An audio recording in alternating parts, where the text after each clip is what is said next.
आङो गिबियावनो बड'लेण्ड ओनसोलनि 26 लाखफ्राम जोंहा जि भट होगिरिफोर बिथांमोननिसिम आङो हामलायनाय बावदों।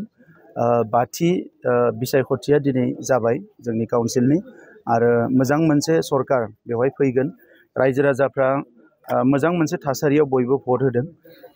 बे थासारिखौनो जों बयबो हास्थायदोंमोन आरो थांनाय 5 बोसोराव जों नाजादों जे जेसेबां हायो बड'लेण्डआव सान्थि फैनांगौ।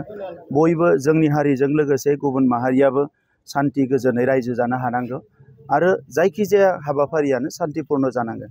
दा नैबे जोंनि जि भट दिनै सोलिगासिनो दङ, मैया दाख्लै साननै सानथामाव एफा बहाबा हिंसायारि जाथाय जानाय बायदि थासारि फैदोंमोन, नाथाय बेबायदि गिदिर जाथाय जायाखै। रावबो जिउ होनाङाखै, रावबो थैनो गोनां जायाखै। जोबोद मोजां मोनसे परिबेसाव जोंहा बिसायख'थिया जागासिनो दङ। आं मिजिंथिदों बेबायदि थासारिया नैबे बिसायख'थिनि उनाव आरोबाव मोजांसिन जागोन। आङो एबारनि बिसायख'थियाव जायफोर बिजाथि हिसाबै गसंदों आरो जायफोर हानजाया गसंदों, मोनफ्रोमबो हानजा आरो साफ्रोमबो बिजाथिनो आंनि गोसो गोरबोनिफ्राय गाहाम हामलायनाय बावहरदों आरो स्पेसियेलि जोंनि UPPL हानजानि जोंहा सा 40 आंखौ लाफानानै बिजाथि दङ। आङो UPPLनि बिजाथिफोरनोबो हामलायनाय बावदों आरो लोगोसे जोंनि दोलोनि गासैबो दैदेनगिरि, मावथि, बिबानगिरि, जोंनि मददगिरि, जोंखौ मोजां मोनग्रा बयनोबो आं रोजा रोजा साबायखर बावदों। बिथांमोना थांनाय मास मोनसेफ्राम केम्पिंआव ओरैबायदि जोंनो अननाय होदों, ओरैबायदि जोंखौ मदद खालामदों। आं बिथांमोननो रोजा रोजा साबायखर बावदों आरो BTC ओनसोलनि गासैबो हारिनि रायजो राजाफोरनोबो आङो साबायखर बावदों। मासिनि अनजिमाखौ आं बुंनाय नङा, नाथाय मोनसे बाथ्राखौ आङो बिसायख'थिनि फोसावनायावबो रोखा बुंबोदों जे एबार UPPLआ हारसिङैनो सरकार दानो हानाय जखानि जोङो मासि मोनगोन, बेयो रोखा आरो बेखौनो बुंदों, आं दिनैबो बुंगोन। आरो जोङो फोथायो जे नैबे बिसायख'थियाव रायजो राजाफ्रा बे जोंनि जि साननाय हनाय गोजोननि थासारि बायदिसिना खामानि मावनायखौनो मोजां मोनदों।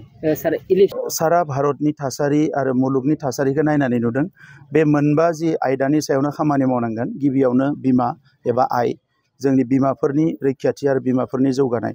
नैथियाव जोङो हानि बाथ्रा बुंदों। गोबां जोंनि मानसिफ्राबो हानि मोन्थाय मोनाखै आरो हाखौ रैखाथि होनांगोन। मोन्थाय होनाया रैखाथि। बिनिफ्राय हारिनि बाथ्रा बुंदों जोङो। बेवहाय जोंजों लोगोसे गासै आरोबाव 25 हारिसा दङ। बिथांमोनखौबो जोङो जौगाफा होलांनांगोन, नङाबा बेवहाय खुद्रिनाय, गाबोन सोमावसारनाय जागोन, दुखु मोनलायनाय जागोन। दा बे जाबाय हारि। बिनि उनाव सोलोंथाइखौ नागारनानै मोनसे हारि, मोनसे हादोरा मालाबाबो जौगानो हाया। जाय हारिया सोलोंथाइयाव जौगानाय नङा, बिनि सिनस्रिया मालाबाबो गोख्रों नङा। दा नंखायनो जोङो सोलोंथाइयाव खामानि मावनो लादों आरो बाथियाव गोजोन थासारिखौ अराय लाखिनांगोन। गोजोन थासारि थायोबासो खन्थाइगिरि उजिगोन, गोजोन थासारि थायोबासो जोंहा गोनोखोगिरि उजिगोन, गोजोन थासारि फैयोबासो रांखान्थि, समाजखान्थि गासैबो बिथिङाव जों जौगालांनो हागोन। दा नंखायनो गोजोनखौ जोंनि हान्जाया अरायसम जोङो लाखिनो थाखाय खामानि मावलांगोन आरो बे मोनबा आयदाखौ लानानैनो बिसायख'थियाव जों फोसावदों आरो बे मोनबा आयदाखौ लानानै जों खामानि मावलांगोन।